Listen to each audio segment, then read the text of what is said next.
Silvová metóda. Úryvky z knihy Ovládanie vedomia Silvovou metódou. Pôvodný názov diela The Silva Mind Control Method.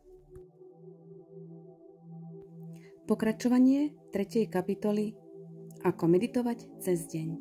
Keď si sa naučila, ako sa ráno dostaneš metódou od 5 po 1 do svojej hladiny alfa, potom sa dostaneš hocikedy aj počas dňa. Potrebuješ na to 10 až 15 minút voľného času.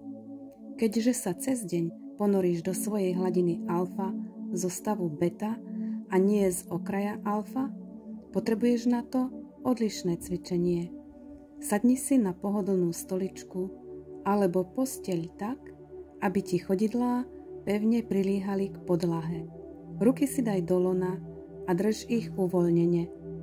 Môžeš si nohy prehodiť krížom alebo sa posadiť do tureckého sedu. Hlavu drž spriamene. Teraz sa sústredi na jednu, potom na inú časť tela, aby si vedome uvoľnil celé telo. Začni uvoľnením viečok, tváre, hlavy, krku, pokračuj ramenami, hrudníkom, bruchom, zadkom, stehnami, kolenami, lítkami a nakoniec nohami. Teraz si nájdi jeden bod na strope alebo náprotivnej stene, približne o 45 stupňov vyššie, ako máš výšku očí. Dívaj sa na tento bod dovtedy, kým ti viečka trochu neoťažujú, potom nechaj, aby sa ti privreli. Počas 10 dní počítaj od 50 po 1. Potom 10 dní počítaj od 10 po 1. Potom 10 dní počítaj od 5 po 1. Keďže sa toto cvičenie neobmedzuje na ráno, je dobré robiť meditácie 2 až 3 krát denne asi po 15 minútach. Od prvej chvíle, ako dosiahneš svoju hladinu alfa, nacvičuj vizuálne zobrazenie, čiže obrazotvornosť. To je v kontrole mozgovej činnosti podstatné. Čím lepšie vieš zobrazovať, čiže vyvolať vizuálny obraz, s tým väčším účinkom môžeš počítať v kontrole mozgovej činnosti.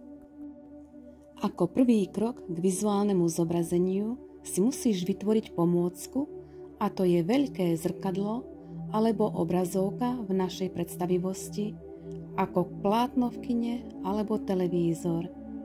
Nesmie však vyplniť celý obzor videnia.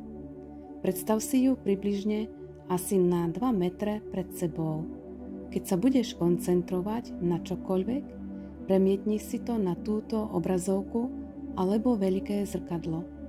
Neskôr oceníš aj iné prednosti tejto obrazovky alebo zrkadla.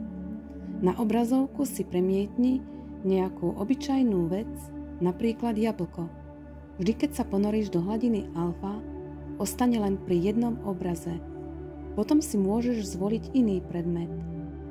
Sústreďuj sa len na to, aby obraz bol čoraz vieryhodnejší, aby mal 3D, aby bol farebný a skutočný. Na nič iné nemysli. Použij všetkých 5 zmyslov pri svojej predstave, pri vizualizácii, čiže zrak, čuch, chuť, sluch a hmat. Keď sa naučíme usmerňovať činnosť svojho mozgu, zistíme, že je schopný nepredstaviteľných vecí, ako to čoskoro vysvitne. Ďakujem za počúvanie audio-videonahrávky a uvidíme sa pri ďalšej kapitole.